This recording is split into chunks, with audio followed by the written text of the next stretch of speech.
ለኛ ያስተምሩ የመጡ ነው የምትሉ ሃይማኖት ያለን የምንመስል ምግባር ግን የሌለን አንድ መክሊት የተባለች ሃይማኖት ብቻ ያለው ሰው ባለ አንድ መክሊት ነው።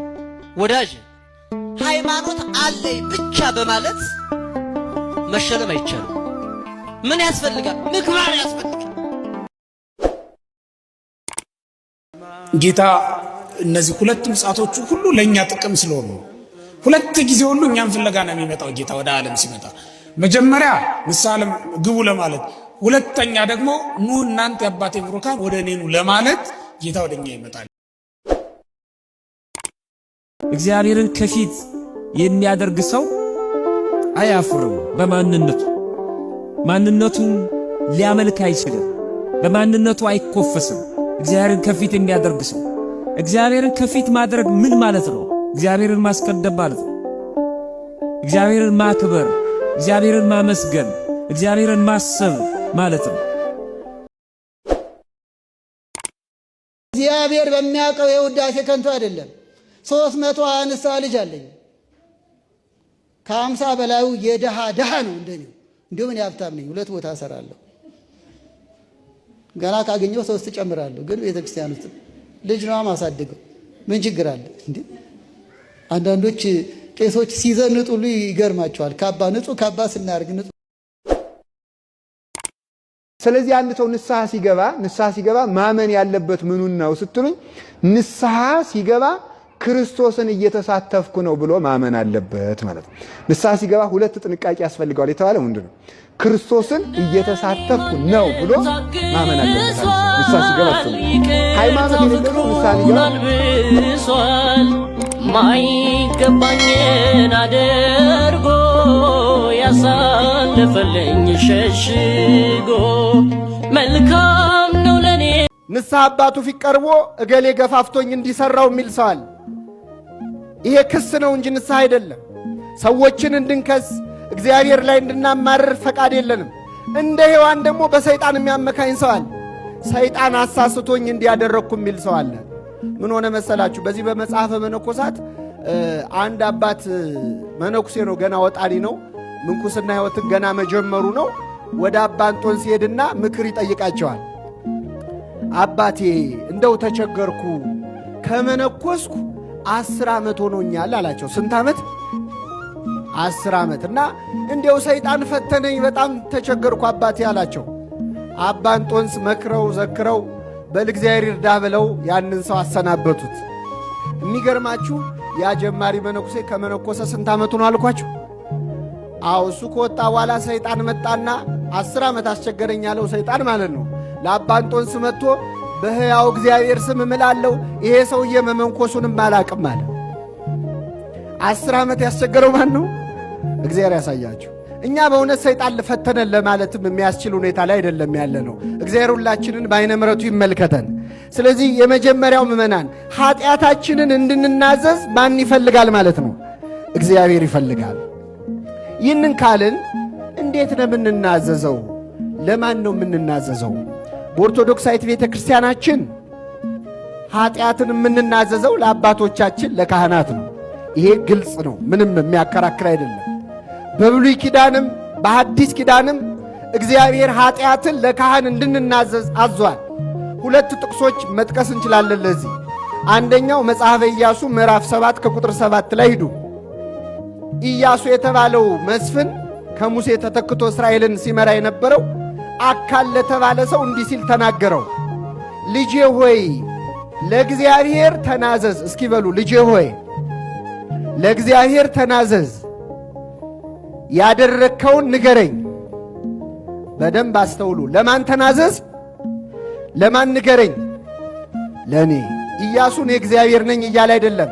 ለእግዚአብሔር ተናዘዝ፣ ያደረግከውን ንገረኝ አለ። ለካህናት መናዘዝ ለማን መናዘዝ ነው? ለእግዚአብሔር መናዘዝ ነው። ካህናት አዕይንተ እግዚአብሔር ናቸው። ቅዱስ አትናቴዎስ በቅዳሴው የእግዚአብሔር ዓይኖች ይላቸዋል። በካህናት ፊት ስንናዘዝ እግዚአብሔር ዓይኑ ፊት ቆመን እየተናዘዝን ነው። እኛ ስናይ የሚመስለን ለካህኑ የተናገርን ነው። ግን በካህኑ አድሮ ኃጢአታችንን የሚሰማን ማን ነው? እግዚአብሔር ነው። መጨረሻም የኃጢአት ይቅርታን የሚሰጠው እግዚአብሔር ነው። ካህኑም ኃጢአታችንን ሰምተው ይቅር ብያለሁ በል ሂድ አይደለም የሚሉን። ከኃጢአት ማሰሪያ ማን ይፍታህ ነው የሚሉት? እግዚአብሔር ይፍታህ ልጆች። ስለዚህ በብሉይ ኪዳን ነቢያቱ ካህናቱ ዘንድ እየሄዱ ሰዎች ኃጢአታቸውን ይናዘዙ ነበር። በሐዲስ ኪዳንም ሐዋርያት ሥራ ምዕራፍ 19 ቁጥር 19 ላይ ስንሄድ በሐዋርያት ፊት እየመጡ ሰዎች ሁሉ ኃጢአታቸውን ይናዘዙ ነበር ይላል። ኃጢአታቸውን ይናዘዙ ነበር ይላል። መናዘዝ፣ ለካህናት መናዘዝ የእግዚአብሔር ፈቃድ ነው። ብዙ በቤተ ክርስቲያን ታሪክ ብዙ መቼስ ቤተ ክርስቲያን ለ2000 ዓመታት ብዙ መከራ ያየች ስለሆነች ስለ ካህናት መናዘዝ ተቃውሞ የሚያነሱ ብዙ ሰዎች አሉ። አንዳንዶች እርስ በርሳችሁ ኃጢአታችሁን ተናዘዙ ነው የሚለው፣ ስለዚህ እርስ በርስ መናዘዝ ይቻላል ብለው ካህን አያስፈልግም ብለው የአደባባይ ኑዛዜ የሚፈቅዱ ወይ ደግሞ ለጓደኛህ ከነገርከው ራሱ ንስሐ ነው የሚሉ ሰዎች አሉ። ይሄ ቤተ ክርስቲያናችን አትቀበለው። የአደባባይ ኑዛዜም አትፈቅድም፣ እርስ በርስ መነጋገርም አይፈቀድም። ለምን ብትሉ እንደው ምዕመናን እስቲ ያስተውሉ። አሁን እዚህ ጉባኤ መሃል አንድ ሰው ተነስቶ እንደው ስርየት ይሁነኝ ብሎ የሰራውን ኃጢአት ሁሉ ዝርግፍ አድርጎ እዚህ መድረክ ላይ ወጥቶ ቢናገር እዚህ ቁጭ ብለን የምንሰማው ሰዎች ምንድን ነው የምናስበው? ሰው ቆሞ ሲሄድ ሰው ይመስላል፣ ለካ ስንት ችግር አለ አንልም? የመጀመሪያው ችግር እሱ ነው። ኃጢአቱን አንረሳውም። ስንሰማ በጣም ብዙ ነገር እንላል። አንዳንድ ሰው ደግሞ የዛን ሰው ኃጢአት ከራሱ ኃጢአት ጋር ማነጻጸር ይጀምርና እንዴ እኔ እኮ ኃጢአት አለብኝ ብዬ አስብ ነበር፣ ለካ ስንት ችግር አለ ደግሞ ይላል። ራሱን ጻድቅ አድርጎም ይሄዳል። ለአንድ ካህን መናገር የከበደው ሰው በአደባባይም ተናዘዝ ቢባል ይከብደዋል። በእኛ ቤተ ክርስቲያን ኃጢአታችንን የምንናዘዘው ለአባቶቻችን ለካህናት ነው። ለካህናት የምንናዘዘው ግን እንዲመክሩን እንዲያጽናኑን ብቻ አይደለም፣ ኃጢአታችንን ከኛ ላይ የማንሳት ሥልጣን ሰጥቷቸዋል ክርስቶስ። የዮሐንስ ወንጌል ምዕራፍ 20 ከቁጥር 23 ላይ በግልጽ ቋንቋ ጌታችን ተናግሯል። ኃጢአታቸውን ይቅር ያላችኋቸው ይቀርላቸዋል፣ የያዛችሁባቸውን ተይዞባቸዋል። ስለዚህ እንዲያጽናኑን ብቻ አይደል፣ ለማጽናናቱማ ብዙ የሥነ ልቡና ባለሙያዎች አሉ፣ ብዙ ሳይካትሪስቶች አሉ። ለምክሩ ለተግሳጽ ብቻ አይደለም፣ ካህናት ከኛ ላይ የኃጢአትን ሸክም ማውረድ መፍታት፣ በኃጢአት የሞተውን ሰው ልክ አልዓዛርን ሐዋርያት ክርስቶስ ከሞት ሲያስነሳው ሄደው መግነዙን እንደፈቱ እንደ መግነዝ ያሰረንን ኃጢአት ከላያችን የመፍታት ሥልጣን ለአባቶቻችን ለካህናት ሰጥቷቸዋል። ስለዚህ ኃጢአታችንን የምንናዘዘው ለአባቶቻችን ለካህናት ነው። በታላቁ የኦሎምፒክ ሜዳ እንዴት ያለ ጸያፍ ነውር በግልጽ እንደሚያሳዩን አላያችሁም? ንቀታቸው። እናንተ ኦርቶዶክሳውያን ትዝታ ብቻ መሆን ትፈልጋላችሁ? የጌታችንን የቅዱስ ቁርባን ምስጢር እንዴት እንዳዘበቱበት አልታያችሁም? ተው። ብዙዎች ትዝታ ሆነዋል፣ ብዙዎች ታሪክ ሆነዋል፣ ብዙዎች ሙዚየም ሆነዋል፣ ብዙዎች በሰነድ ላይ ብቻ ተቀምጠዋል። ግልጽ ነው ይሄ። አደባባይ እስኪያወጡት ድረስ ደፍረዋል። እናንተ ኦርቶዶክሳውያን ገደልናችሁ፣ ገደልናችሁ፣ ገደልናችሁ። ግን እናንተም አታልቁም፣ እኛም መግደል ሰለችን አላሉ። በእጃችን አለ 2 ገጽ ጥብቅ ሰነድ ኦርቶዶክስን ማፍረስ የሚል ደብዳቤ ወጥቶ ሥራ ጀምረው ነበር። ሃይማኖትም በመንግስትነት እንዳይታፈርና እንዳይከበር ልዩነት ተበጀ። እግዚአብሔር ሕዝቡን ለማስተዳደር ረድኤቱንና መንፈሱን ያሳረፈባቸው መሪዎች እንዳይኖሩ ሃይማኖት ተባረረ። እዩ፣ ቤተ ክርስቲያን ከመንግስት ሃይማኖት፣ ከፖለቲካ፣ ከሥርዓተ ትምህርት፣ ከሳይንስ፣ ከኢኮኖሚ ምን ታደርጋለች? አጠገባችን ያለውን ቅድስት ሥላሴ ካቴድራልን ሙዚየም እናደርገዋለን ብለው ዘግተውት። በጣም ግብዳ መስቀል አንገታችን ላይ ያለ በጣም ትልልቅ መስቀል ግን ስንጠየቅ የሃይማኖት መልካም ሥራ ላይ ግን ችግር ያለብን አሁን ብንናገርም የእናንተ ነገር ፋራ ነው የምትሉ፣ ለወጣቱም እንቅጭን ብንነግረው ሙድ ያልገባው ሰባኪ መጣ ነው የምትሉ፣ ሴቶችም ብንነግራችሁ ደግሞ ዛሬ ስለኛ ሊያስተምሩ ነው የመጡ ነው የምትሉ፣ ሃይማኖት ያለን የምንመስል ምግባር ግን የሌለን አንድ መክሊት የተባለች ሃይማኖት ብቻ ያለው ሰው ባለ አንድ መክሊት ነው። ወዳጅ ሃይማኖት አለኝ ብቻ በማለት መሸለም አይቻልም። ምን ያስፈልጋል? ምግባር ያስፈልጋል። ዋናው እሱ ነው። ቀበረው አለ። ሃይማኖት በምግባር ካልተገለጠ፣ በስራ ካልተተረጎመ ሃይማኖት ንባብ ነው፣ ስራ ትርጓሜ ነው። ሃይማኖት በስራ ነው። አሁን ለምሳሌ እኛ የተዋህዶ ልጆች ነን። እውነት አስብ ንገሩኝ፣ ነን አይደለን? የተዋህዶ ልጆች ነን። ምናችን ነው ይሄ? ተዋህዶ ምናችን ናት? ምናችን ናት? ሃይማኖታችን። ተዋህዶ ሃይማኖታችን ናት ካልነ የተዋህዶ ሃይማኖት ደግሞ ምን ይጠይቃል? ማስቀደስ አይደል? ማስቀደስ ስለሚጠይቅ ምን ልንል መጣን? ልናስቀድስ። ከዚያስ ማይሌት ልንቆም። የማን ስራ ስለሆነ? የተዋህዶ። ግን ኦርቶዶክስ ነኝ እኔ ሃይማኖት እንዴት ናት ብሎ ተኝቶ ሚያድር እማያስቀድስ፣ እማይመጸውት፣ እማይዘክር፣ እማይማር፣ ወንጌል ማይሰማ ይሄ ባለ አንድ መክሊት ይባላል። በጣም ሊቃውንት አባቶቻችን ተርጉሞ ያስቀመጡትን ትቼ አሁን ለኔና ለእናንተ የሚሆነው ነው እየነገሯችሁ ያለሁት። ስለዚህ ሃይማኖት አለ ብቻ በሚል የሚፎክር መልካም ስራ ማይሰራ እሱ ጨካኝ ነው አለ። ጨካኝ ይላል። የሃይማኖት አለ ምን ይነካኝ? ጉንፋን ሲይዘው እውነት እንደው እያመለኩ ይላል። አንድ ቀን እኮ መጥቶ ጸበል ጠጥቶ ማያውቅ፣ አንድ ቀን በድንግል በስሯ ተማጥኖ ማያውቅ ግን ኦርቶዶክስ የሚመስል አሁን በዚህ ሰዓት ስራ የሚሰራ ሰው ይኖራል። እናንተ ሞኝ ስለሆናችሁ አይደለም፣ እኛም ሞኞች ስለሆንን አይደለም። ግን የተሰጠን መክሊት አለ፣ ያን ማትረፍ ስላለብን በጥቂት መታመን ማለት ሃይማኖታችንን አጠንክረን ወደ ምግባር ቀይረን የተጣላን ታርቀን የቀማን መልሰን የበደልን ክሰን ይቅር ብለን የምንኖረው እሱ ነው። መክሊት ማለት እሱ ነው። የይቅርታ ልብ፣ የሰላም ልብ። መክሊት ጥቂት በጥቂት ታምናል ማለት በዚህ ምድር ላይ ሳለ ከሰው ጋር የምታደርገው ኑሮ በትዳር መታመን። ስንት ትዳሮች ናቸው እኮ የሚታመኑ? ስንት ትዳሮች ይታመሳሉ መሰላችሁ? መተማመን ጠፍቶ በጥቂት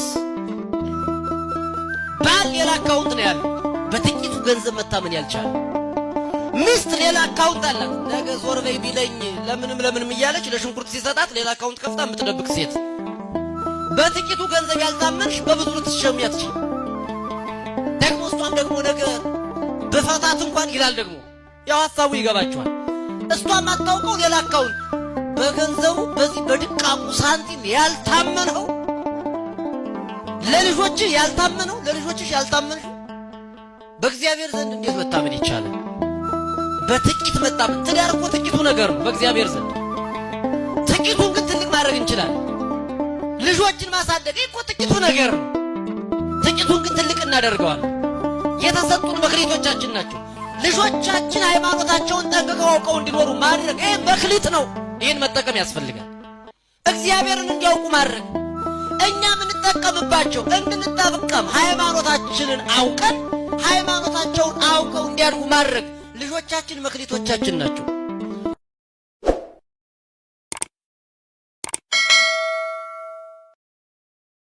እስኪ አንድ ነገር ልንገራችሁ። እኛ እንግዲህ የምንፈጽመው የሚሰጠንን ቀኖና ላንገራችሁ። አንድ አበምኔት ነበረ፣ ፋቁኤል ይባላል። እና እኔ ንስሐ አባት መሆን አይገባኝም ብሎ አበምኔት ነው ይኖር ነበር። በነገራችሁ ላይ መነኩሴ ንስሐ አባት መሆን አይችልም ነበር። አይችልም ነበር። ምክንያቱም አሁን ደግሞ እንደዛ ብንል መነኩሴ አናዝዝም እያላችሁ ደግሞ እንዳጠፉ ብዬ ነው። እና ለምንድን ነው መነኩሴ የማይናዘዝበት ምክንያት? የመነኩሴ አይምሮ እንደ ህፃናት ነው። ህፃናት ለምሳሌ በቃ ዛፍ ማለት ምን ማለት ነው? ስለ ዛፍ ማለት የሚባላ ማለት ነው ብለው ምን ብሎ ነው የሚይዘው? የሚባላ ብሎ ነው የሚይዘው ማለት የተነገረውን ነገር ይይዛል። መነኩሴ በዓለም የማያውቀው ኃጢአት ካለው ንስሐ የሚገቡ ሰዎች መጥተው ከተናዘዙ የነዚያን ሰዎች ኃጢአት በህሊናው ይቀርጽና ሰይጣን ኃጢአቱን ስራው እያለ ይታገለዋል ማለት ነው። ኃጢአት የማያውቀውን ኃጢአት እያስተዋወቅ ነው ስለሆነ ማለት ነው። እና ለመነኩሴ ንስሐ አባት መሆን እጅግ በጣም ከባድ ነው ማለት ነው። በተለይ አንድ መነኩሴ ንስሐ አባት መሆን የሚችለው ከበቃ በኋላ ነው። ከበቃ በኋላ ነው። እንግዲህ ግን ነበር ያልኳችሁ በዓለም ያሉ መነኮሳት አባቶቻችን ስላሉ ታግሰው እነሱ የሚጋደሉ እናንተ ተናዘዙ እንጂ እንዳትቀሩ ብዬ ነው ደግሞ በዚያ እንጂ። በተለይ ግን እኔ እውነቴን ነው ገዳም ሂዳችሁ የምትናዘዙ ሰዎች ማረፍ አለባችሁ። እኔ እውነቴን ነው ገዳም ሂዶ መናዘዝ አይገባም። ለምን ነው ገዳም ሂደን የማናዘዝበት ምክንያት? ለመነኮሳቱ ኃጢአት አስተዋውቀናቸው ነው የምንመጣ። እናንተ ጋር ያለነው መነኮሳትስ መቼም ኃጢአቱን የምናውቀዋል ለምደነዋል። በእውነቱ ማለት እኩል ነን አይዟችሁ በኃጢአት ግን እዚያ ያሉት ኃጢአት አያውቀው። የማያውቁትን ኃጢአት ወስደን አስተዋውቀን እንዲህ ይደረጋል እንዲህ ብለው ከተማ ሂጅ ኃጢአት ልስራ ያሰኛቸዋል። ቆይ አንድ ነገር ልንገራችሁ። ወርቅ ካለበት ቤት፣ ጠጠር ካለበት ቤት ሌባ የት ይሄዳል? አቤት። ስለዚህ ከአንድ መነኩሴና ከአንድ ምዕመን ሰይጣን በርትቶ የሚሄድ ወደ የት ነው? በደንብ ብዙ ጸጋ አለው፣ ብዙ ትግል ይጠበቅበታል። እና ለዘጉ ባይታውያን ልናዘዝ። እኔ ሲጀመር ባይታዊ ኃጢአት እየተናዘዘ የሚቀበል ከሆነ ስህተት ነው። ኧረ አንዳንድ ገዳማትም አሉ እናቴ ሸጎቹ በዚህ በተጸለየ ውሃ ከተረጫችሁ እንደ 40 ቀን ሕፃን ቀልደኛ ትቀልዳላችሁ እንዴ? ክርስቶስ ሙቶ ነው ስርየትን የሰጠ። ደም እስከ ማፍሰስ ደርሳችሁ ብሎ ቅዱስ ጳውሎስ ደርሷል። እስከዚህ ድረስ ዋጋ መክፈል ይገባል። እዚያ ተረጭ ተመጠ እንደ አንዳንድ ሰው ግሸን ተለያየን የሚባል ወንዝ አለ። እዚያ ሲደር ተለያየን እንግዲህ ተመስገን ጌታዬ። የለም ግሸን ብትሄድ፣ ዋልድባ ብትሄድ፣ ማኅበረ ሥላሴ ብትሄድ፣ ከክርስቶስ መቃብር ኢየሩሳሌም ብትሄድ ካልተናዘዝክ ድነት የለም።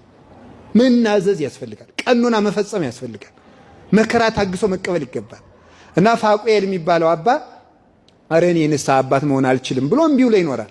ኋላ ጳጳሱ ብቃቱን ያውቅ ስለነበር ንስሐ ስጥ አንተ ለንስሐ በቅታል። በጣም የሚያስደንቀው ንስሐ አንድ መነኩሴ ንስሐ የሚሰጠው ጳጳሱ አንተ በቅታልና ንስሐ መስጠት ትችላለህ ብሎ ሲጽፍለትና ሲፈቅድልን። እንግዲህ ከዛ ተመልከቱ አልበቃውም እያለ እምቢ አለ። ከዛ ጳጳሱም የበቃ ስለነበርና እናቴ ሁሉም የበቁ ወደ እመቤታችን ስዕል ሄዶ እባክሽ ንስሐ እንዲቀበል አንቺ ልቡናውን አራሪው ብሎ ቀኖና ገባለት። ኋላ እመቤታችን አንድ ቀን ትንሽ ሲጸልይ ቆይቶ ትንሽ ሲያንቀላፋ መታ ቀሰቀሰችው። ቅስቅስ አድርጋ አንተ ሰው ጳጳሱ ያዘዘን ስራ ለምእመናን ንስሐ ስጣቸው፣ አማን ይናዘዙ፣ የክርስቶስ በጎች ይጥፉ ብለህ ነው አለችው። ቀና ቢል የለም። ኋላ ቢዳስስ የእመቤታችን እጇ ከሰውነቱ ላይ በስዕል ተቀርጾ አገኘው። ይህችስ እመቤቴ ናት ብሎ ደስ አለውና እንግዲህ ንስሐ ሰጣለሁ ብሎ ሰውን እፈልጋለሁ ብሎ ንስሐ ይቀበላል። አንድ ሰው በጣም እጅግ በጣም ከባድ ኃጢአት መጥቶ ተናዘዘ። እጅግ በጣም ከባድ ኃጢአት ሲናዘዝ ምን አደረገው መሰላችሁ? ኃጢአት ከባድ ነው። እንግዲህ ምን ነገር ጠንክረህ ይኮን ይገርማል። ሰው ለሐኪም እንዲያርጎ ጨክኖ የሚሰጥ ኦፕሬሽን የሚባል አለ አይደል? ሰርጀሪም በሉት ኦፕሬሽን ያው ነው። ዞሮ ሆድ ሊቀደድ ነው ማለት መልሱ ትርጉሙ ያው ነው። እንግዲህ ማለት ብታሳምሩት ሆድን ልቀድህ ነው እያለ ሐኪሙ ምን ይደረጋል ተመስገን ነው። ጥቂት ቀንም ባረፍ ብለህ ትቀደዳለህ። ሐኪም ግን ሆድክን አይቀድህም። እንዲሁ እኮ የደረስ ነው እናንተ። እንዲሁ ትንሽ ጹም ላለ ለሚቀድህ በቢላዋ ልልህ ነው እያለ ለሐኪሙ ለጥ እያልክ አልጋ ላይ የነፍስን ቀዶ ጥገና ለሚሰራው ለማያሳምም ግን እምቢ እንላለን። እና ምን አለው? በእግር ብረት አሰረው። በቀን አንድ ጊዜ ብላ። ስትበላ የጨው ቂጣ ብቻና ውሃ ብቻ ነው። በቀን አንድ ጊዜ መቃናት አትችልም፣ አይፈታም አለና በእግር ብረት እጅና እግሩን አስሮ እንዳይተኛ እኮ ነው። ደግሞ እጅ ከታሰረ በምን ይተኛል? ሰው እኮ የእግዚአብሔርን እኮ ስጦታ እኮ የማያመሰግነው የእጅን ጥቅም እንኳን የሚያውቅ ሰው እጅ ባይኖር እንዴት ብሎ ይተኛል? ጎበዝ እጅ የታሰረ እኮ መተኛት በቅጡ መተኛት። በግራ ጎን ተኝቶ በቀኝ ለመገላበጥ እኮ እጅ ያስፈልጋል። እጅ ከሌለ በጎን መተኛት እንኳን አይቻልም። እንዲያው የእጅ ብቻ ምስጋናው ለእግዚአብሔር እንዲያው በእውነቱ እንዲያው ስንት ይገባው ነበር። እጁንም እግሩንም አስሮ ቁልፉን ወስዶ ውሃ ውስጥ ባህር ውስጥ ተወረወረው። የእግር ብረቱን ቁልፍ ማለት ነው። ከዚህ በኋላ 3 ዓመት አስሮ አኖረው። የኃጢአትህ ያለዚህ ይቅርታ አታገኝም አንተ በደል ሰፊ ነው ብሎ 3 ዓመት አሰረው። 3 ዓመት አስሮ በእግር ብረት ቆልፎ ሰውነቱ እስኪበላሽ ቁስሉ እስከሚበሰብስ ድረስ ከዛ ህመሙ ሲጸናበት ሰውነቱ ሲያልቅ ሚስቱን እባክሽን አሳብኝና በበነጋው ልሙት፣ አጉርሽኝ ሰርተሽ አሳ ልጉረስና ልሙት አላት። ጠንካራ እህት ስለነበረች ሚስቱ ምን አለችው? መምህርህ ሳይፈቅድልህ አልሰጥህም አለችው። አሁን አንደኛ አሁን ዛሬ እንዲምታረግ ሚስት ትገኝ ይሆን አላናውቅም። ያገባ ሰው ይነግረናል። እንግዲህ አሁን ሲጀመር አሁን ችግሩ ምንድነው? ከበድ ያለ ንስሐ ከተሰጠ ከኔ ተደብቀሽ ምን ብትሰሪ ነው ይሄን ያለ የተሰጠሽ? ይሄ ነገር ትዳሩን የሚያናጋ ኃጢአት ሰርተሽ ነው እንጂ እኔ ያልቀኑና እንዴት ተሰጠሽ? ወይን አባ ሊነግሩኝ ይገባል እንዴ በላልኩ ከኔ ተደብቀ ከማን ሚስት ጋር ነውር ብትሰራን ማለት ሰፋ ቀኑ ነው በዛ እኮ ወርሽ 3 ቀን እሺ 7 ይሄን ያለ የተሰጠማ አንዳች ነገር ነው እኔ አንተ ጋር አልኖርም ብሎ ሰው ይውላችሁ የንስሐ እንቅፋት የሚሆን ሰው አለ ማለት። ስለዚህ ምንም ቢሆን ባል ለሚስቱ ንስሐ ሊነገር አይችልም። ሚስት ለባሏ መናገር አይችልም። የካህን ሚስቱ የሰረችውን ኃጢአት ማወቅ የለበትም። የሚገርማችሁ ነገር ለሌላ ንስሐ አባቷ ነው መናዘዝ ያለባት እንጂ ካወቀ ክህነቱ ይሻራል ይላል። የሰራችውን ኃጢአት ለሌላ አባት ነው መናዘዝ ያለባት። ስለዚህ ተመልከቱ፣ አልሰጥም አባት ካልፈቀደልህ አልሰጥም አለችው። እንዲህ ያሉ ጠንካራ አሉ በእውነቱ። ሄደችና ኧረ ባለቤት የጸንቶበታልና አሳ ስጪ ብሏል ልሰጠው ነው አለችው። ሂጂና አላት። በ3ኛው ዓመት ነው ባህር ውስጥ ሂጂና አሳ የሚያጠምዱ ሰዎች ታገኛለሽ። ከዚያ በኋላ 3 ጊዜ መረብ ጥለው በ3ኛው መረብ መጀመሪያ አሳ ከተያዘ የመጀመሪያውን አሳ አምጥተሽ አበይው። ሌላ አሳ ግን ቢያዝ 3 ቢያዝ 4 ቢያዝ ወይም በመጀመሪያው መረብ ቢያዝ እንዳታበይ አለ። አያችሁ እምነት። ሄደች አሳ አጥምድልኝ አለችው። ከፍላለሁ 3 ጊዜ መረቡ ተጣለ። በ3ኛው መረብ መጀመሪያ የተያዘውን አሳ አምጥታ ደስ ብሏት ለባሏ ልታበላ ሆዱን ቀደደች። ስትቀደው ከአሳው ሆድ ውስጥ ቁልፍ ተገኘና ያንን ቁልፍ አወጣችና ወስዳ ተመልከቱ ወጡን ሰርታ ቀጥታ ባለቤቴን ያህል ተርቧል ካህኑ ፈቅዶልኛል ላብላው ላጉርሰው አላለች። አሁንም የቁልፉ ትርጉም ሲነገረኝ ትበላለህ ብላ ደግሞ ወደ ንስሐ አባት ወሰደችው። አሳ አግኝቼ ነበር ላበላው ስል ደግሞ ቁልፍ ተገኘ። ደግሞ ቁልፉ ሌላ ችግር ቢኖረው መምህር የርሰው ካልፈቀዱ ብዬ ይዤው መጥቻለሁ። እመቤታችን ኃጢአቱን ይቅራስ ብለዋለች። እግዚአብሔር ኃጢአቱን ይቅሩ መባሉ ባህር ውስጥ የጣልኩትን ቁልፍ አሳውጦ በመገኘቱ ይታወቃል። ከዚህ በኋላ ያሻህን ብለህ ብለዋል በይው እግዚአብሔር ኃጢአቱን ይቅር ብሎታል ብሎ ፈታው። ከዚያ በኋላ ከኃጢአቱ አሰናበተው። ነፃ ሆኖ ቅዱስ ሥጋውን ክቡር ደሙን ተቀበለ ይላል። ስለዚህ ሳይሰቀቅ የተቀበለ ሰው አያችሁ የኃጢአታችን ይቅርታ እግዚአብሔር እስኪመሰክርልን ድረስ ብዙ በደል ሰርቶ ኃጢአት ሰርቶ በረሃ እውነት እግዚአብሔር ይቅር ብሎኝ ይሆን እያለ የወደቀውን መነኩሴ እንኳን ይቅር እንዳለው ለማስረዳት እግዚአብሔር ዝናብ አስቀርቶ በሀገሪቱ አባ ገሌ ካልጸለያላችሁ ዝናብ አይዘንብም ብሎ ዝናብ አዘንቦ እግዚአብሔር ይቅርታችን ይመሰክራል። ስለዚህ መከራውን ለመሳተፍ ሕማሙን ለመሳተፍ ግርፋቱን ለመሳተፍ ቀኖና የምንቀበልበት ምክንያት ይሄ ነው ማለት ነው። ስለዚህ ቀኖናችን ሁላችንም ሳናንጎራጉር ፈጽመን ይቅርታ ማግኘት ይጠበቅብናል። ይቅርታ እንድናገኝ አምላከ ቅዱሳን ይርዳን። በጣም ጾም ማለት የምትወደው ሽሮ ከሆነ ሽሮንም ጭምር መተው ነው። የተራብነውን ያክል ለመጥገብ ጥረት ካደረግን የገነባነውን ያክል ቀን ላይ ምግብ ሰዓት ላይ ለማፍረስ መከራ ከበላን እንዴት ይሆናል? ስትበሉ አትጣደፉ። ከምግብ ሐሳብ በላይ መሆናችሁን ራሱ አረጋግጡለት። እንደውም አባቶቻችን ምን ይላሉ? ልትበሉ ስትሉ ማጠናቀቂያ ላይ ከምግብ ሐሳብ በላይ መሆናችሁን ለማሳየት ጸልዩ፣ አትስከብከቡ። አንድ የመጽሐፍ ቅዱስ ኃይለ ቃል አጥኑ። እሱን ደግሞ ቁጭ ብላችሁ አሰላስሉ። ከዚያ ለተወሰነ ደቂቃዎች ዝም በሉ። ያን ጥሏችሁ ይሄዳል። መራብ ሰውነታችሁን እስኪለምድ ድረስ ቆዩ። ጌታችን ከጾመ በኋላ ተራበ ነው የሚለው። እነ ቅዱስ ጳውሎስም መራባቸውን ነው የሚገልጸው። የረሃብ ስሜት ሳይሰማችሁ ዝም ብላችሁ አትብሉ። እነዚህ ጥልቅ መንፈሳዊ ሐሳብና ትምህርት ያለባቸው ነገሮች ናቸው። ፍትወታት ስበላ ስጠጣ አስቸግረውኛል። ህልመ ሌሊት ይረብሸኛል። ተኛ ይለኛል። ዝሙት ፈጽም ብሎ ይገፋፋኛል። የሃለዩ ሐሳብ ያንገላታኛል ካላችሁ እውነተኛ ድል ማድረጊያ ቁልፍ እየኖራችሁበት ነው። አስባችሁት ግን ኑሩበት። የዝሙትን ጾር የምታደግም የምታደክም እንደ ጾም ያለች ማናት? ኃይለ ፍትወትን ድል የምትነሳ እንደ ጾም ያለች ጉልበተኛ ማናት? ወገኖች አንድ ሁለተኛስ ተናገር ተናገር ይለኛል። ጸጥታ አይስማማኝም፣ እርጋታ አልሆንልኝ አለኝ። ተክለፍላፊ ነኝ፣ ምን ላድርግ? ጸጥታን እርጋታን የምታስተምር የጭምትነት በሯ ጾም ናት እኮ። ተናጋሪ አትሆንም፣ ዝም ነው የምትለው። ለበጎ እንኳን ዝም ትላለ፣ ሲናገሩ እንባ ታፈሳለ፣ አቅም አይኖርም። ለክርክርና ለጾም ብለ ማን ነው ለጥል ብለ አትጾምም፣ ዝም ትላለ። ጭምትነት ትሰጣለች፣ አርምሞን ታለማምዳለች። ከፍ ያለ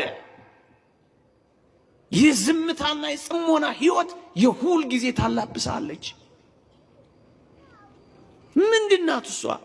እንደ መላእክት ታኖርሃለች። እንደ አባ እንጦንስ፣ እንደ አባ መቃርስ፣ ደግሞም እንደ መላእክት ዝምተኛ ታረጋለች። ዳን እስከ ቤርሳቤ የገዛው ዳዊት እኮ ጾም እየጾመ እኮ ነበር ወገኖቼ።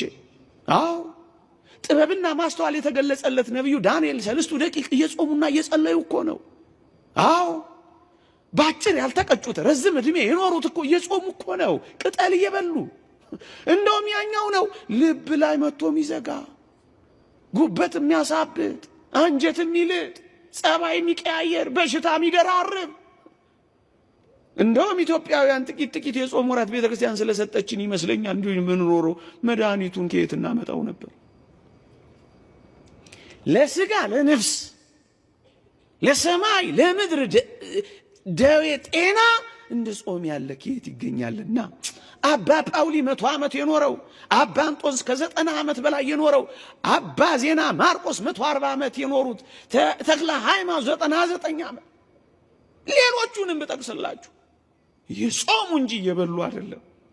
አዎ ቀላልና ንቁ ያደርጋል፣ መንፈሳችንን ከፍ ያደርገዋል፣ የአእምሮ ብሩህነት ያገኛሉ፣ በሰው ላይ ተጽዕኖ ያሳድራሉ። እነዚህ ምኖች ናቸው? ጿሚዎች። እንደውም ይላሉ አባቶቻችን አብዝቶ ምግብ የሚበላ ሰው ይላሉ በደረቅ እንጨት ላይ እሳት እንደመልቀቅ ነው ይላሉ። የሚበላ ሰው በደረቅ እንጨት ላይ እሳት እንደመልቀቅ ነው። ፍትወታት እኩያት ይሰለጡንበታል። ዝሙት፣ ሐሳብ፣ ህልመ ሌሊት ይኖረዋል።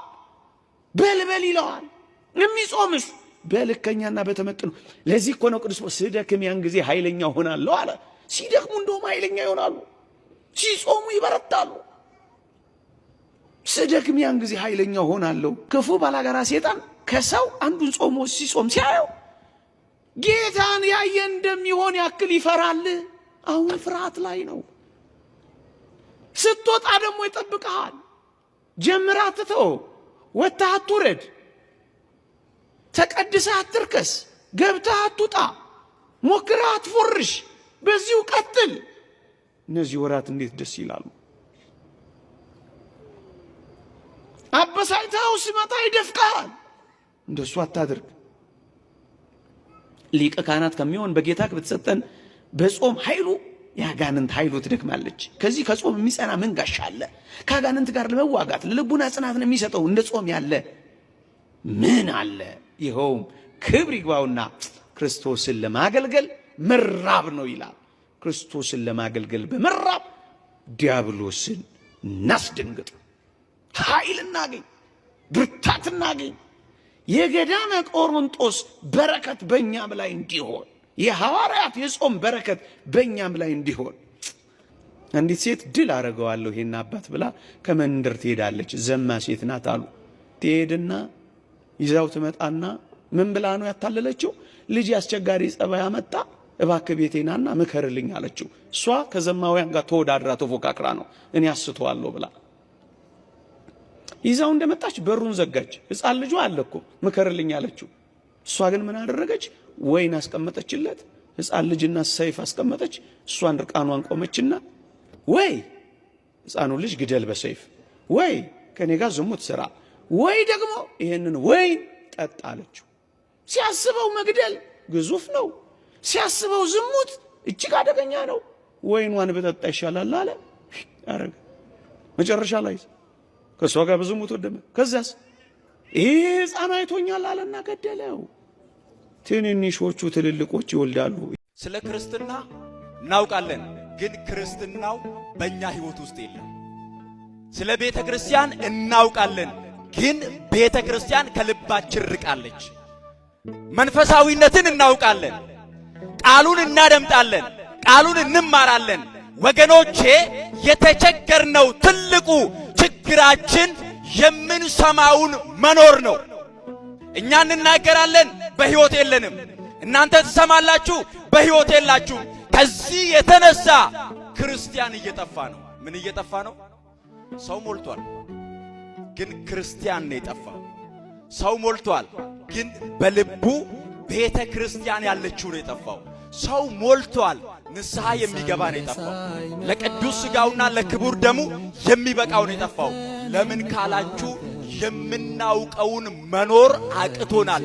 ክርስትና ደግሞ የምንተርከው ታሪክ የምናወራው ወሬ ሳይሆን ወገኖቼ፣ ክርስትና ማለት በተግባር የምናሳየው የምንተገብረው የምንኖረው ሕይወት ነው። ትወና አይደለም። ትወና ታውቃላችሁ አይደል? አንድ ሰው ጨካኝ ሆኖ ሊተውን ይችላል። ሰውየው ግን የዋህ ሊሆን ይችላል። በሕይወቱ ጨካኝ ሆኖ ድራማ ስለሰራ ጨካኝ አይደለም። የዋህ ሆኖ ድራማውን ስለተወነው ያ ሰው የዋህ ላይሆን ይችላል። አሁን እንደዛ ነው የሆነብን። እነዚህ ሰዎች ፈሪሳውያን ናቸው፣ ጸሐፍት ናቸው፣ አይሁዳውያን ናቸው። ክርስቶስን የጠሉ እርሱን የማይወዱ ለመግደል የሚፈልጉ ነገር ግን የሙሴን ሕግ የሚጠብቁ ናቸው። ለዚህ ነው ጌታችን ኢየሱስ ክርስቶስ የቅዱስ ማቴዎስ ወንጌል ምዕራፍ 23 ላይ እነዚህን ሰዎች ሲገልጥ ምን አለ? ልስን መቃብሮች ናቸው አለ። ልስን መቃብር ዙሪያው ያምራል፣ ላዩ የተለሰነ ነው፣ ላዩ ቀለም የተቀባ ነው። ምን ቢያምር ቀለም አይደለም ወርቅ ቢቀባ ውስጡ ግን ያለው አስከሬን ነው። ስለዚህ እናንተ አላቸው አለባበሳቸው የሚያምር አነጋገራቸው የሚያምር በገበያ መሃል እጆቻቸውን ዘርግተው ጸሎተኛ መስለው ለረጅም ሰዓት የሚቆሙ ብዙ ነገሮችን ላዩን የሚያሳዩ ነገር ግን አለ ውስጣችሁ የሞተ ነው። ውስጣችሁ ምን ያለ ነው? እግዚአብሔር ከምንለብሰው ነጠላ ከምንለብሰው ልብስ በላይ ልብና ኩላሊትን የሚመረምር አምላክ። እኔ በእናንተ ፊት ነጭ ለብሼ ቆሜያለሁ፣ ልቤን ግን እግዚአብሔር ያውቃል። እናንተ ነጭ ለብሳችሁ መጣችኋል፣ ውስጣችሁን ግን ማን ያውቃል? እግዚአብሔር ያውቃል። ስለዚህ ለሚታየው ግብዝነት ሳይሆን እግዚአብሔር ለሚያየው ሰዎች ለማያውቁትና ለማያዩት በልባችን ክርስትናውን መኖር አለብን። ክርስቶስ ይህንን አስተማራቸው። ከእናንተ መካከል አለ ሕጉን የሚጠብቅ ለሕጉ የሚገዛ አንድስ እንኳን የለም። ምክንያቱም ሕጋችሁ እንዲህ ይላል፣ አትግደል። ይህንን ሕግ ክርስቶስ የቅዱስ ማቴዎስ ወንጌል ምዕራፍ 5 ቁጥር 21 ላይ በጣም ሲያጠብቀው እንዲህ አለ። የቅዱስ ማቴዎስ ወንጌል ምዕራፍ 5 ከቁጥር 21 ጀምሮ እንዲህ ይላል፣ ለቀደሙት አትግደል እንደተባለ ሰምታችኋል። ምን ብላችኋል? ለቀደሙት አትግደል እንደተባለ ሰምታችኋል። የገደለም ሁሉ ፍርድ ይገባዋል። ምን ይገባዋል? እኔ ግን እላችኋለሁ አለ ክርስቶስ ሐዲሱን ኪዳን ሲመሰርት፣ እኔ ግን እላችኋለሁ በወንድሙ ላይ የሚቆጣ ሁሉ ፍርድ ይገባዋል። ወንድሙንም ጨርቃም የሚለው ሁሉ የሸንጎ ፍርድ ይገባዋል። ደንቆሮ የሚለውም ሁሉ የገሃነመ እሳት ፍርድ ይገባዋል አለ።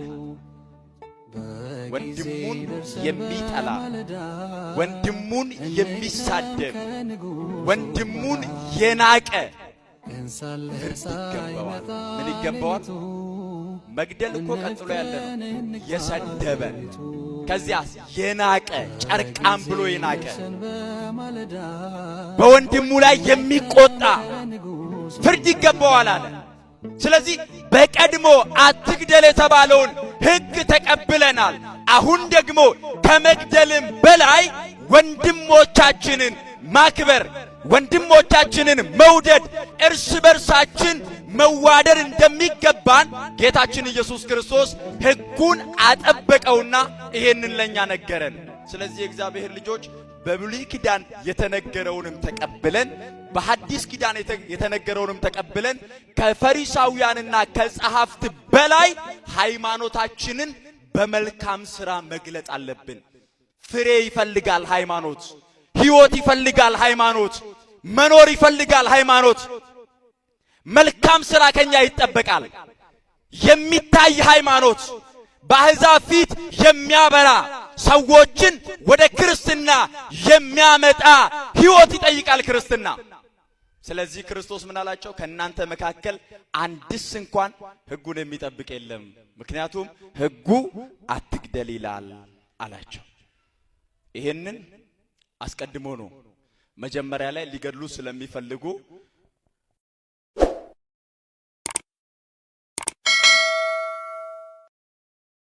ስለዚህ አንድ ሰው ንስሐ ሲገባ ማመን ያለበት ምኑን ነው ስትሉኝ፣ ንስሐ ሲገባ ክርስቶስን እየተሳተፍኩ ነው ብሎ ማመን አለበት ማለት ነው። ንስሐ ሲገባ ሁለት ጥንቃቄ ያስፈልገዋል የተባለው ምንድን ነው? ክርስቶስን እየተሳተፍኩ ነው ብሎ ማመን አለበት አንድ ሰው ንስሐ ሲገባ። እሱን ነው። ሃይማኖት የሌለው ሰው ንስሐ ቢገባም አይድንም ሲጀመር ማለት ነው። ሃይማኖት የሌለው ሰው ንስሐ ቢገባም አይድንም፣ ንስሐው አያድነውም። እሱን ነው ማመን ሌላው ደግሞ ሳምለትም በፊተኛውም ተናግረን ሲናገር ለክርስቶስ እየተናገረ እንደሆነ ማመን አለበት። ለክርስቶስ እየተናገረ እንደሆነ ማመን አለበት። ያለዚያ ግን ለካህኑ ኃጢአት እየተናገረ እንደሆነ ከገባው አንደኛ ጉድለት ይሰማዋል። ንስሐውን ተናዞ ሲጨርስ ሙሉ ሰላም ይዞ አይሄድም። አሁንም ይወቅሰዋል፣ ይወገዋል። ሁለተኛ ደግሞ ምን ሊሰማው ይችላል? ይሄ ሰው ለክርስቶስ እየተናዘዘ እንደሆነ ካልተሰማውና ካላመነ በትክክል ለቄሱ ሲናገር ለክርስቶስ እየተናገረ እንደሆነ ካልገባው ኃጢአት ቀንሶ ሊያስቀር ይችላል ማለት። ኃጢአት ቀንሶ ሊያስቀር ይችላል። አንዳንዷን ተናግሮ ቀንሶ ያስቀራል። ስለዚህ ተመልከቱ፣ ይሄ ሰው ማንን እየሰደበ ነው? ክርስቶስን እየሰደበ ነው ማለት። ምክንያቱም እየተናዘዘ ለክርስቶስ የሚናዘዘው ለክርስቶስ ከሆነ ከክርስቶስ ደብቆ ሲያስቀር ክርስቶስን አታውቅብኝም ብሎ እየዋሸው ነው ማለት ነው አንድ ሰው ማለት። ስለዚህ ተናዞም ሲናዘዝም ቀንሶ ላለማስቀረት፣ ሁለተኛ የነገርኩት ለእግዚአብሔር ስለሆነ እግዚአብሔር ደግሞ ሁሉን ቻይ ነውና ምንም ቢበዛ ይፍቅልኛል ብሎ ማመን አለበት። ስለዚህ ሃይማኖት ለንስሐ ወሳኝ ነው። ሃይማኖት ለንስሐ ወሳኝ ነው። በዚህ በሃይማኖት ውስጥ አሁንም ደግሞ ስታውቁት ምንድነው? አንድ ሰው ለካህን ከተናገረ ለኢየሱስ ክርስቶስ ነው የተናገረ ብለናል። ለኢየሱስ ክርስቶስ ከሆነ የተናገረው ኢየሱስ ክርስቶስ ይቅር ያለው ኃጢአት መልሶ ምንድነው? ተመልከቱ። ክርስቶስ ጽኑ ሐኪም ነው። ጽኑ ሐኪም ብቻ አይደለም፣ ጽኑ መድኃኒት ነው። ጽኑ ፈውስ ነው። ምን ማለት ነው? የምድር ባለመድኃኒቶች ደጋግመው አክመው ላይፈውሱም ይችላሉ፣ ሊፈውሱም ይችላሉ። ክርስቶስ ግን ይቅር ያለው መልሶ አያስጠይቅም። ክርስቶስ የፈወሰው መልሶ አይታመምም። ስለዚህ አንድ ሰው ተመልከቱ፣ ለክርስቶስ ነግሬያለሁ ካልክ፣ ለክርስቶስ ተናዝዣለሁ ካልክ መልሰ መናዘዝ አያስፈልግም። ምክንያቱም ጽኑ መድኃኒት ነውና ማለት ነው። ጽኑ መድኃኒት ነውና መልሼ እጠየቅበታለሁ ብሎ መስጋት አይገባው። ክርስቶስ ባህር ነው። ባህር ውስጥ የተጣለ ደብዳቤ መልሶ አይነበብም። ለካህን የተናዘዙት ኃጢአት በሌላ ቀን መልሶ መናዘዝ የኢየሱስ ክርስቶስን ባህርነት መቃወም ነው ማለት ነው። እሱ የደመሰሰው ኃጢአት ኢየሱስ ክርስቶስ ተመልከቱ፣ ባህር ውስጥ ደብዳቤውን ጥለ ነው የሚፋቅ ከሆነ የኃጢአት ደብዳቤ መናዘዝ ማለት የኃጢአትን ደብዳቤ አንስቶ ከክርስቶስ ባህርነት ውስጥ መጣል ነው ማለት ነው። መልሶ ግን አይ ይቅር ያልተባልኩ መስሎኛል ብሎ ለሌላ ሰው መናዘዝ ባለፈው ክርስቶስ ባህር ሆኖ የኃጢአቴን ደብዳቤ አልፋቀውም አልደመሰሰልኝም ብሎ እንደ መካድ ነው የሚያስቆጥረው ማለት እንደ መካድ የሚያስቆጥረው። አንድ ጊዜ በሰሩት ኃጢአት መላልሶ ንስሐ መግባት ይሄንን ያስጠይቃል ማለት ነው። መጠየቅ የሚገባው እሱን ነው። ሃይማኖት ለንስሐ ወሳኝ ነው የሚባለው እሱ ነው። ከቃሉ ጋር ናችሁ ይሆን? አንድ ሰው በቀን 2 ጊዜ ቤተ እግዚአብሔር መሄድ አለበት። ምክንያቱ ምን እንደሆነ ታውቃላችሁ? በቀን 2 ጊዜ የታዘዘበት ምስጢራዊ ምክንያት ደግሞ አለ። ጌታ ወደ ዓለም የሚመጣው ወይም የመጣው 2 ጊዜ ስለሆነ ነው። አንደኛው እኛን ለማዳን የመጣበት ነው፣ ተፈጽሟል። ሁለተኛው ደግሞ ዓለምን ለማሳለፍ የሚመጣበት ነው። እሱ ገና የምንጠብቀው ነው ማለት ነው። እነዚያን ለማስታወስ ነው። በመጀመሪያው ምጽአትህ ንስሐ እንድገባ አደረግከኝ፣ ሥጋህን ደምን ሰጠህ አዳንከኝ። በሁለተኛው አመጣጥህ ደግሞ የዘላለም ሕይወት ወይም ደግሞ መንግሥተ ሰማያትን ተስፋ የማያደርጋትን ትሰጠኛለህ ለማለት ነው። ጌታ ሁለት ጊዜ እንደሚመጣ ለማስታወስ አንድ ክርስቲያን በቀን ሁለት ጊዜ ወደ ቤተ እግዚአብሔር መምጣት አለበት ማለት ነው። ምክንያቱም ጌታ እነዚህ ሁለት ምጽአቶቹ ሁሉ ለኛ ጥቅም ስለሆኑ ሁለት ጊዜ ሁሉ እኛን ፍለጋ ነው የሚመጣው ጌታ ወደ ዓለም ሲመጣ። መጀመሪያ ንስሐ ግቡ ለማለት፣ ሁለተኛ ደግሞ ኑ እናንተ የአባቴ ብሩካን ወደ እኔ ኑ ለማለት ጌታ ወደኛ ይመጣል። እነዚህን ለማስታወስ አንድ ክርስቲያን በቀን ሁለት ጊዜ ቤተ እግዚአብሔር መሄድ አለበት። አልፎ አልፎ አይደለም፣ በየቀኑ ነው። በየቀኑ ብቻም አይደለም፣ በቀን ሁለት ጊዜ ግዴታ ነው። በእነዚህ ሰዓት መሄድ አለበት። ሌሎችን 5 ጊዜያት ግን በስራ ቦታው ሆኖ ጸሎት ሊያደርግ ይችላል። አንድ ክርስቲያን ተፈቅዶለታል ማለት ነው።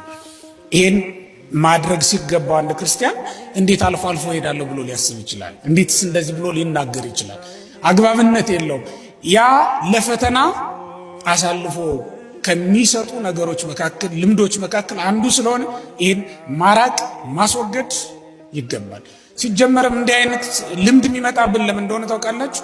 አልፎ አልፎ ብቻ ቤተ እግዚአብሔር መሄድ የሚመጣብን ለምን እንደሆነ ልንገራችሁ። አንደኛው ፍቅር ስለሌለና በልምድ የምንሄድ ሲሆን ነው። እንደዚያ ምን ነው በልምድ ወይም ደግሞ ሰው አስገድዶ የሚወስደን ሲሆን ለእግዚአብሔር ያለን ፍቅር መሳሳት እየቀዘቀዘ ወይም ደግሞ ዝቅ ያለ ሲሆን ዘወትር ወደ ቤተ እግዚአብሔር መሄድን አናዘወትርም ማለት ነው። ይሄ በልማድ ከሚሄዱ ሰዎች የምናየው ህይወት ስለሆነ ከልማድ ህይወት ልንወጣ ይገባል። ክርስቲያናዊ ህይወት ምንጊዜም በጣም መጠንቀቅ ያለባችሁ ልማዳዊ እንዳይሆን ነው። ድርጊቶቻችሁ በሙሉ ቤተ እግዚአብሔርም ስትሄዱ ሌላም ጊዜ ስትሄዱ በስርዓተ አምልኮ ለመሳተፍ ከእግዚአብሔር ጋር ቀጥተኛ ግንኙነት ለማድረግ እግዚአብሔርን ለማግኘት እንደምትሄዱ አምናችሁ መምጣት አለባችሁ እንጂ ምንጊዜም በልማድ የምትመላለሱ መሆን የለባችሁም። እንዲህ አይነት ልማድ ሰውን ከክርስቲያናዊ ህይወት የሚለዩ ስለሆነ ሞቅታ እንዳይኖረው ያደርጉታል ማለት ነው። እስኪ ልጠይቃችሁ፣ መቼም ቢሆን ከእሳቱ ራቅ ካደረጋችሁት አንድ ነገር ሙቀት ይለየዋል አይደል? ምንጊዜም ከእሳቱ አጠገብ ሲሆን ሙቀት የማይለየው ማለት ነው። አንድ ጊዜ አይደለም። ሙቀት እንዳይለየው የምትፈልጉትን ነገር ሁልጊዜም ከእሳቱ አጠገብ ማኖር ሙቀት እንዲኖረው ስለሚያደርግ ወደ እሳቱ ማቅረብ መልካም ነው። አለበለዚያ ከሰል ይሆናል ወይም ደግሞ አመድ ይሆናል። ከእሳቱ እንዳይለይ ማድረግ ግድ ይኖርብናል እና የልማድ ወይም ናፍቆት የሌለው እግዚአብሔርን ከእግዚአብሔር ፍቅር የራቀች ነፍስ ስትኖረን አልፎ አልፎ ብቻ እንደው ወይም በክብረ በዓል የምንመጣ ልንሆን እንችላለን ማለት ነው። ይሄ አንዱ መወገድ ያለበት ጉዳይ ነው። እንዲህ አይነት ሰዎች አልፎ አልፎ የሚመጡ ሰዎች ፍቅሩ የሌላቸው ሰዎች ናቸው ለማለት ነው። ሁለተኛ ትምህርት የማይወዱ ሰዎች ናቸው። ይሄ ትምህርት የማይወድ ሰው ቤተ እግዚአብሔርም የሚመጣ አልፎ አልፎ ነው። ቢመጣም ያቆነጠንጠዋል። ብዙ ከቆየ እንዲያው ሂድ ነው የሚለው። ለምን ትምህርቱን አይገባውምም አይወደውም። ከወሬ ያሳንሶ ነው የሚሰማው ማለት ነው። አንዳንድ የጦርነት ወሬም ሊሆን ይችላል ወይም ሌላ ወሬ እኮ በዚህ በመገናኛው በዚህ በዘመናዊው መሳሪያ ሲከፍት 30 ደቂቃም 20 ደቂቃም ቁጭ ብሎ ሊመለከት ሊሰማ ይችላል በትኩረት ማለት ነው። ይሄንን ግን ከዚህ ያሳንሶ ስለሚመለከተው ለቃለ እግዚአብሔር ያለን ፍቅር በራሱ እዚህ እንዳንቆይ መተንም እኮ ደርሰን ብለን ቶሎ ውልቅ የምንልበት ጊዜ አለ። ምን አይነት ስርዓት አምልኮ እየተካሄደ እንደሆነ እንኳን ሳናውቅ ማለት ነው። ቅዳሴ ላይ ሊሆኑ ይችላሉ ካህናቱ፣ ስብከት ላይ ሊሆኑ ይችላሉ መምህራኑ፣ ወይም ሌላ ነገር ሊሆን ይችላል። እሱን እንኳን ምን ላይ ነው ያሉት ብለን ትኩረት አንሰጥም። እንመጣለን፣ የራሳችንን የለመድናትን ነገር አድርገን ተመልሰን እንሄዳለን ማለት ነው። እንደዚህ አይነት ልማድ ሊቀርብን ይገባል። ሰርግ ቤት ብትሄዱ በእውነት ሙሽራው ሳይገባ ማን ምግብ ይሰጣቸዋል? ማንስ ሙሽራውን ሳይገባ ምግብ በልቼ ልሂድ ብሎ የሚያስብ ማንም የለም እኮ። ለምድራዊ ሰርግ ቤት ይሄን ያህል ከተጠነቀቅን ለሰማያዊ ይሄን ያክል መጠንቀቅ አለብን እኮ። ምዕመናን ስጋውን ደሙን ሳይቀበሉ እኔ በእውነት ክርስቶስ በስጋነት በደምነት የሚሰጥበት ጊዜ ሳይደርስ ለመሄድ ምንድን ነው የሚያጣድፈን? የሚያስቸኩለን ነገር ምንድን ነው? ምንም ነገር የለም እኮ። ሄደን እዛ ወሬ ነው የምንጎረጉረው ወይም ደግሞ የምናየው ነገር ያለው ማለት ነው። ስለዚህ ምንጊዜም ከእንዲህ አይነት ልማድ መውጣት መቻል አለብን። ይህ መጀመሪያው ክርስቲያናዊ ሕይወታችንን አደጋ ውስጥ ከሚከቱ ነገሮች አንዱ ወደ ቤተ እግዚአብሔር አለመምጣት፣ ቃለ እግዚአብሔር አለመውደድ ወይም በጉባኤ አለመሳተፍ ስለሆነ ይህን በደንብ ልንጠነቀቅና ሕይወታችንን ልናስተካክል ይገባናል ማለት ነው። ይሁላችሁ በዮሐንስ ወንጌል ምዕራፍ 1 ላይ ስትመለከቱ 2 ደቀ መዛሙርት ከክርስቶስ ኋላ ኋላ ይከተሉ ነበር። ምንም አላላቸውም፣ ምንም አልሰሙም። ሲሄድ ግን አብረውት ይከተሉት ነበረ። ዞር አለና ምን ትፈልጋላችሁ ሲላቸው ሊቅ አይቴ ተሃድር ነው ያሉት። የምታድርበት ቦታ ወዴት ነው ብለው ጠየቁት ነው የሚለው። ተመልከቱ፣ የጌታን ማደሪያውን ለማየት ብቻ ሲከተሉት ዋሉ። እሱም እንዲከተሉት ፈቀደላቸው። ወአሉ ሀቤው የእተ ዕለት እስከ 10 ሰዓት 10 ሰዓት ድረስ አብረውት ነበሩ። ማደሪያውን ለማየት ነው። ምን እንዳላቸው እዚያ ላይ የተጻፈ ነገር የለም። እነሱም ያዩትን የሰሙትን ይዘው ነው የተመለሱት። ከዛ ውጭ ሌላ ነገር የለም። ማደሪያውን ለማየት መምጣት አንድ ክርስቲያን ግዴታው ነው። ሊቅ አይቴ ተሃድር ማደሪያው ማለት አድሮባቸው የሚኖሩ ምዕመናን፣ አድሮባት የሚኖር ተዋህዷት የሚኖር ነፍስ ለማየት መምጣት በጣም ያስፈልጋል ማለት ነው። ወደ ቤተ እግዚአብሔር መምጣት እግዚአብሔር በሚያውቀው የውዳሴ ከንቱ አይደለም። 300 ንስሐ ልጅ አለኝ። ከ50 በላዩ የድሃ ድሃ ነው እንደኔው። እንዲሁም እኔ ሀብታም ነኝ፣ 2 ቦታ እሰራለሁ። ገና ካገኘው 3 እጨምራለሁ። ግን ቤተክርስቲያን ውስጥ ልጅ ነው ማሳድገው። ምን ችግር አለ እንዴ? አንዳንዶች ቄሶች ሲዘንጡሉ ይገርማቸዋል። ካባ ንጹህ ካባ ስናደርግ፣ ንጹህ ቆብ ስናደርግ እናንተ ያሉትን አይደለም እና ወሌ ታዲያ የተጣመመ ጫማ አድርገን እንሂድ እንዴ? ነጠላችን ወጥ እየተዘረበረበን ይኖር እንዴ? ጽድት ብለን ነው የምናጸዳችሁ። መኪና ስንነዳ የሚከፋቸዋሉ። ናና መጀመሪያ ንስሐ ግባ። ሁሉ ዘራፊ ይመስላል እንዴ? አይደለም። ልጆቼም ይገዛሉ፣ እኔም እገዛለሁ። ምንድን ነዋሪ እኮ ነን በዚህ ምድር ላይ። ግብፅን አላየን፣ ህንድን አላየን። የእኛ አባት ከማንም አያንስም እያሉ ንስሐ አባቶቻቸውን እንዴት ተንከባክበው እንደሚይዙ እንዴት እንደሚያስተምሩት እያንዳንዱ ፒኤችዲ ያለው ነው። ልጆቹ አስተምረውት ምንድን ነው? ይልቅስ ጥበቃና አትክልተኛ የሆኑ ካህናት ሁሉ መስቀል ይዘው ጎዳና ላይ ከሚወጡ አንሰበስባቸው ነበር። መስቀል ይዞ ያ ምስኪን ቄስ በየጎዳናው በእውነት መስቀላችንን ይዞ አባት ተርቦ፣ እኛ ቤቱ ፈርሶ እናንተ በተሸለመ ቤቶች የምትቀመጡበት ጊዜ ነውናል። እንደው ይሄ ጉዳይ ይቆየንና ሐሜት ብቻ በዚህ ወጥተው በዚህ ገብተው መጀመሪያ በካህኑ ተጠቅመናል። ስለ ራሴ በማንሳቴ ይቅርታ አድርጉልኝ፣ ግን ስራዬ ነው፣ ኑሮዬ ነው። በደንብ ባለጸጋ ልጅ አለኝ፣ የድሃ ድሃ ልጅም አለኝ። ምን ታመጡ? ግልጽ ነው የምነግራችሁ። እግዚአብሔር ምስክሬ ነው። እገሌ ብላችሁ ነገ ደግሞ የተለያየ ደብዳቤ እንዳታመጡ እንጂ እጅግ ስመጥር ባለሀብት ንስሐ ልጆች አሉኝ። እግዚአብሔር ይመስገን ይቆርባሉ። ከ315 ልጅ 290 ቆራቢ ነው። እኔ አስተምረው አይደለም መምህራን አስተምረውት እንኮራለን። በዚህ የድሃ ድሃ ደግሞ አለች። ከሰል ከመሸጥ ቺፕስ ወደ መሸጥ የተሸጋገረች ደግሞ አዳጊ ድሃ አለችኝ። ደግሞ እሷም ለጽጌ ዝክር ትዘክራለች፣ እኛ ባለጸጋም ይዘክራሉ። ሁለቱም እኩል ይመረቃሉ። አዎ ትዘክራለች፣ ታመጣለች 2 እንጀራ። ምንም ችግር የለም። ተሞክሮ ተናገሩ ትሉ እንናገራለን። እኛ ስራችን እኮ ነው። ፖሊስ ስለ ፖሊስነት ቢያወራ፣ ሐኪም ስለ ሕክምና ቢያወራ፣ እኔም ስለ ቄስነቴ አፌን ሞልቼ እናገራለሁ። ስለ እኔ ንጽህና አይደለም። እኔ በደለኛ ነኝ፣ ኃጢአተኛ ነኝ። ልጆቼ ግን የእግዚአብሔር ሰዎች ናቸው። የተሰጠን ስልጣነ ክህነት ግን የመንፈስ ቅዱስ ነው። አሁንም አባቶቼን ወክዬ የምናገረው እንዲያው ስንት ድሃ ቤት አይደል እንደ አባቶች የሚገቡት። እንዲያው ሚታማ 2-3 ሊሆን ይችላል። እሱ ይወቀሳል አልኳችሁ፣ ይመከራል። ስንቶቹ ከወዳው ቤት እያንኳኩ ስንቶቹ እጅግ በጣም የሚደነቁ ብዙ አባቶች ተሞክሮ እንደው ጊዜው አይደለም እንጂ በመርካቶ አካባቢ ወደ 9 የሚሆኑ ሴተኛ አዳሪዎችን አስተምረው በንስሐ ልጆቻቸው አማካይነት ሌላ ስራ አቋቁመው ለንስሐ ያበቁ ቄስ አሉ። ክህነታቸው ይባረክ። በእውነት ወደ 9 ሴተኛ አዳሪዎች ልጄ ይሄ ስራ አያዋጣም፣ ከእግዚአብሔር መጣላት ነው፣ ይቅርብሽ እና ምን ልብላ ስትል ንስሐ ልጆቻቸው ቤት እያንኳኩ እችን ልጅ አግዘዋት ቡና ታፍላ፣ እችን ልጅ አግዘዋት እንጀራ ተጋገር፣ እች ልጅ አግዟት አስተናጋጅቱ ብለው 9 ሴተኛ ዳሪ ለንስሐ ያበቁ አንድ የአዲስ አበባ ቄስ አሉ። በእውነት የሳቸው አይነት ያደርገን ሁላችን። ሀብታም ቢመርጡ ኖሮ እዛ ሰፈር ምን አንጎዳጎዳቸው። ደሃዋ ምስኪኗ አሳዝኗቸው። እንዲህም አሉ ዝቅ ብለው እንዲህ አሉ። ከዛ እንዲህ ከአንበሳ መንጋጋ ከኃጢአት መንጋጋ ነቅለው አውጥተው ለእግዚአብሔር ክብር ያበቁ። እናም ወገኖች እንደው ሐሜቱም አይነት እኮ አለው ማለት ሁሉ በጅምላ ይወቀሳል እንዴ? እስኪ አንድ ጥያቄ ልጠይቃችሁ።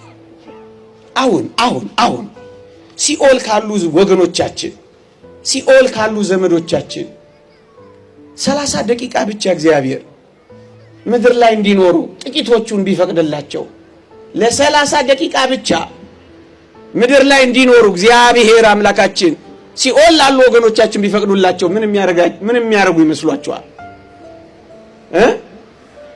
እቁብ ይገባሉ?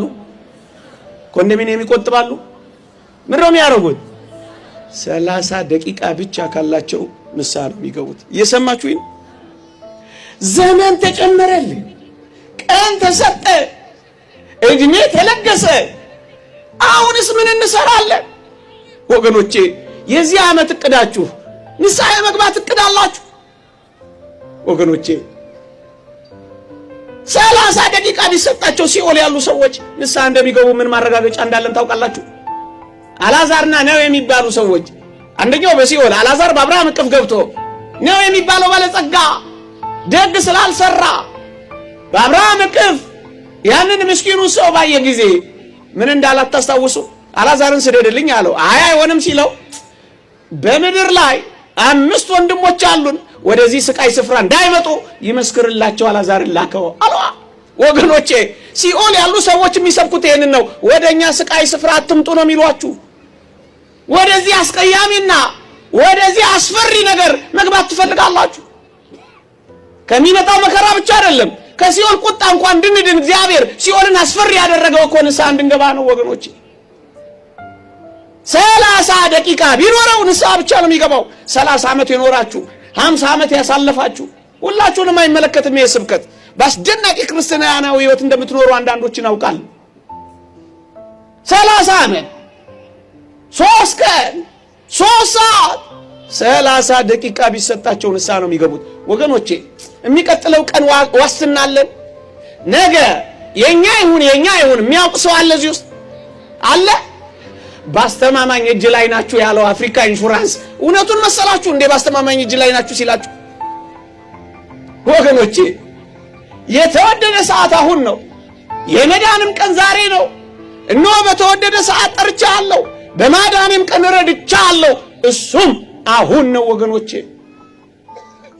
ነገ ይንጋ ማን እርግጠኛ ነው? ላስፈራራችሁ አይደለም። ቢነጋልኝ እኔም ደስ ይለኛል። ግን እውነት መነጋገር ስላለብን ነው። ተኝታችሁ ባትነቁስ ይሆናል አይሆንም? በሰላም እሄዳለሁ ግን ሟርተኛ አትሉኝም አይደል? እየሰማችሁኝ ነው? አልጋችን መተኛችን ትሁን መቀበሪያችን እርግጠኛ ናችሁ አይደላችሁ? አይደለንም። አባ ይስሐቅ የሚባል ሶሪያዊ አባት ጠጋ ይልና ወደ አልጋው፣ አንቺ አልጋዬ ሆይ በዚህ ሌሊት መተኛዬ ትሆኚ መቃብሬ እኔ አላውቅም፣ መቀበሬ ብትሆኚስ ብሎ ስቅስቅ ብሎ እያለቀሰ ይተኛ ነበር። ወገኖቼ ዘግይተና በሀገራችንም በሕይወታችንም በቤተ ክርስቲያናችንም በኃጢአታችን ምክንያት አርፍደና ለራሳችን ዛሬም ብቻ እንድንኖር እንንገረው። አባ ኢሳይያስ የተባለ አባት ለራሱ ዛሬም ብቻ እንደሚኖር የሚነግር ሰው በእግዚአብሔር ላይ ኃጢአት አይሰራም። ዛሬም ብቻ ነው የምንኖረው። በቃ የመጨረሻ ለክርስቶስ የአዲስ ዓመት ስጦታ መስጠት ትፈልጋላችሁ አትፈልጉ? እስኪ ለእግዚአብሔር ይልቁንም ለተቤዠ በፍቅሩ በመስቀል ላይ ተሰቅሎ ፍቅሩን ለገለጸልን ለጌታችን ስጦታ መስጠት የምትፈልጉ እስኪ እጆቻችሁን እስኪ አውጡልኝ። እኔ አላያችሁም። ስጦታ በአዲስ ዓመት ስጦታ መስጠት የምትፈልጉ እስኪ እጃችሁን አውጡልኝ። እንዳወጣችሁ ተስፋ አድርጌ ነው እንጂ የምቀይረው። አይ አንዳንዶች አላወጡም። አይዟችሁ፣ የገንዘብ ማሰባሰቢያ ጥያቄ እንዳይመስላችሁ። እየሰማችሁኝ ነው? አይ እሺ፣ ቀስ አሁን ይሄ ምን ስብሰባ ያስፈልገዋል? ቀስ እያላችሁ የምታወጡት እየተያያችሁ ነው የምታወጡት። እጃችሁን አውርዱ። እግዚአብሔር ይስጥልኝ ወገኖቼ። ጄሮም የተባለ አንድ ሊቅ እውነተኛ ታሪክ ልነግራችሁ ፈልጌ ነው። ትንቢተ ኢሳይያስን መጽሐፍ ተረጎመላችሁና የጌታችን የልደት ቀን በሚከበርበት ቀን ለክርስቶስ የትንቢተ ኢሳይያስን ትርጓሜ ሊሰጠው ወደደና ሱባኤ ገባላችሁ። በሙሉ ያጽዋሟቱን ቀን ዋሻ ገብቶ ሱባኤ ያዘላችሁ። ከልደት ቀን ዋዜማ ጌታችን ተገለጠለትና ልጄ ጄሮም ሆይ ምን ነው ዋሻ ገባህ አለው። ጌታ ሆይ ያዘጋጀውልን ስጦታ ለልደት በዓል ልሰጥህ ነው አለው። ልጄ ጄሮም ምን ልትሰጠኝ ነው አለው። እኔማ የምሰጥህ ጉልበቴን ያፈዘዝኩበት፣ ዓይኔን ያፈዘዝኩበት፣ ጉልበቴን የፈጀውበት፣ ራሴን ያደነዘዝኩበት ይሄንን የትንቢተ ኢሳይያስ ትርጓሜን መጽሐፍ ልሰጥህ ነው አለው። ጌታችን ደግሞ እንዲህ አለው፣ ልጄ ጄሮም ሆይ ዛሬ እኔ ካንተ የምፈልገው ይሄን መጽሐፍ አይደለም አለው። ጌታ ሆይ ታዲያ ምን ላይ ልስጥህ? እኔ እኮ ትልቅ ስጦታ ላንተ መስጠቴ ነው። እሺ እሱን ቶ ዋሻ መግባት ልስጥህ? ጾም ልስጥህ? መራብ ልስጥህ? ከሰው መለየቴ ባት መያዜ እሱን ልስጥህ አለው። ልጄ ጄሮም ሆይ አሁንም ይሄን ስጦታህን አልፈልገውም አለው። ጌታ ሆይ ያለኝ ሁለት ነገር ይሄ ነው። አንዱ ላንተ የኖርኩት የጽማው የዝምታ የትርምት ጊዜ ነው። አንዱ ደግሞ የደከምኩበት መጽሐፌ ነው። ታዲያ ከሁለቱ ሌላ ምን እሰጥሃለሁ ብሎ አዘነ። ጌታችንም እንዲህ አለ፣ ለልደቴ በዓል ለኔ ስጦታ መስጠት ከፈለግ ጄሮም ሆይ ኃጢአትህን ስጠኝ አለው። እየሰማችሁ ነው። ያን ጊዜ ጄሮም ስቅስቅ ብሎ አለቀሰ ይላል። ወገኖቼ ለጌታችሁ ለአዲስ ዓመት ስጦታ መስጠት እንፈልጋለን ያላችሁ ሁሉ ክብር ይግባውና ስሙ ከፍ ከፍ ይበልና ኃጢአታችሁን ትሰጡታላችሁ። ምን ነው ዝም አላችሁ? እስኪ ኃጢአታችሁን የምትሰጡት የምር እጃችሁን እስኪ ያውጡ። አንተ ወይኔታ ንስሐ አባት እንደሚኖር ተስፋ አረጋ። ኃጢአታችሁን በጌታችን እግር ስር አስቀምጡና አዲስ ሰው ሆናችሁ ለመሰራት ተዘጋጁ። ቀን የሚያልፈው በሱ ነው። እግዚአብሔር ከሁላችን ጋር ይሁን። የንስሐ እንቅፋቶቻችንን ለመሻገር እግዚአብሔር ይርዳን። ለንስሐ ሞት ያብቃን። ደም የፈሰሰው ለኔ ስለሆነ በኃጢአት ልተወኝ ልብህ አልጨከነ።